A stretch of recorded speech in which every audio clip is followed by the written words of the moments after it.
नमस्कार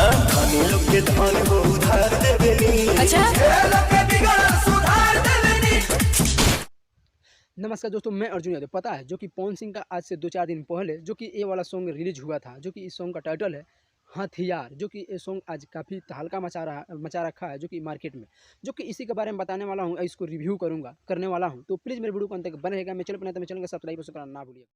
तो सबसे पहले बता दें जो कि ये सॉन्ग गाया है जो कि पवन सिंह और राजनंदिनी सिंह, जो कि ये दोनों मिलकर सॉन्ग को गाया है। जो कि इसमें जो कि एक्टर का जो कि रोल निभाया है पवन सिंह और नम्रता माला, जो कि ये दोनों मिलकर इसमें एक्टर का रोल निभाया है। जो कि इसका म्यूजिक डायरेक्टर है, वो म्यूजिक दिया है प्रियांशु सिंह ने, जो कि काफ़ी मस्त क्वालिटी के जो कि भी म्यूजिक बनाते हैं। लेकिन इसका वीडियो क्वालिटी भी देखें।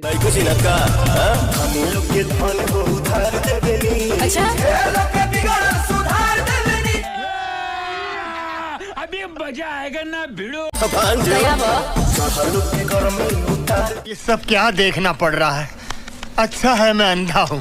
तो इसका वीडियो क्वालिटी भी बहुत अच्छी क्वालिटी से भी इसको शूट भी किया गया, और यहाँ तक 4K भी वीडियो, यानी हाई क्वालिटी तक वीडियो इसको यहाँ पे जो कि 4K वीडियो क्वालिटी में इसको पूरा वीडियो देख सकते हैं, इस सॉन्ग को सुन सकते हैं। इस वीडियो बहुत अच्छा क्वालिटी से इसको शूट किया गया है, और इसको सॉन्ग भी काफ़ी मस्त क्वालिटी का जो कि सॉन्ग है। ये सॉन्ग लिखे हैं छोटू शिकारी, जो कि काफ़ी मस्त क्वालिटी का जो कि सॉन्ग है। आप सब जरूर कमेंट्स में राय रखिएगा कि ये सॉन्ग कैसा है, मस्त है कि all the best super fast कैसा सॉन्ग है। आप सब जरूर कमेंट्स में राय लिखिएगा, और इस वीडियो को ज़्यादा से ज़्यादा शेयर कीजिएगा, और इस चैनल को सब्सक्राइब कीजिएगा, ताकि जो भी भोजपुरी इंडस्ट्री की लेटेस्ट वीडियो का नोटिफिकेशन हो वो आप तक सबसे पहले पहुँच सके।